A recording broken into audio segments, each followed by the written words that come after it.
జూబ్లీహిల్స్ ఉప ఎన్నిక ప్రశాంతంగా ముగిసింది. ప్రజలు పెద్ద ఎత్తున కాంగ్రెస్ పార్టీకి, కాంగ్రెస్ అభ్యర్థి నవీన్ యాదవ్కి మద్దతునిచ్చినట్టుగా అక్కడ ఉన్నటువంటి వాతావరణం మా నాయకుల ద్వారా తెలుస్తూ ఉంది.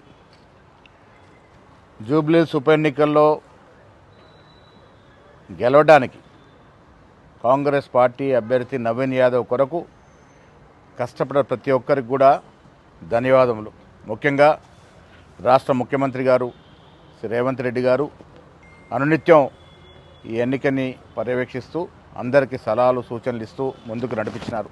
అదేవిధంగా ఉప ముఖ్యమంత్రి బట్టి విక్రమార్క గారు, గౌరవ మంత్రివర్యులు, శాసనసభ్యులు, శాసనమండలి సభ్యులు, కార్పొరేషన్ చైర్మన్సు, అదేవిధంగా కాంగ్రెస్ సీనియర్ నాయకులు, మహిళా కాంగ్రెస్, యువజన కాంగ్రెస్, ఎన్ఎస్వై, సేవాదళతో పాటు వివిధ డిపార్ట్మెంట్ల యొక్క చైర్మన్లు అందరూ కూడా ఈ నెల రోజులుగా ప్రజలకి మేమిచ్చిన అభివృద్ధి సంక్షేమాన్ని చెప్పడంలో విజయవంతమైనారు.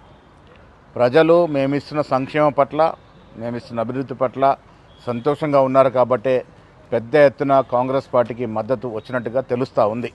ఏది ఏమైనా మంచి మెజారిటీతో కాంగ్రెస్ అభ్యర్థి నవీన్ యాదవ్ గెలుస్తారనేటువంటి ఆశ ఉంది. ఇక్కడ కష్టపడ్డ ప్రతి ఒక్కరికి పిసిసి తరఫున ధన్యవాదములు. అసలైన తొలి వెలుగు. ఫాలో వాట్సాప్ @తొలి వెలుగు అఫీషియల్.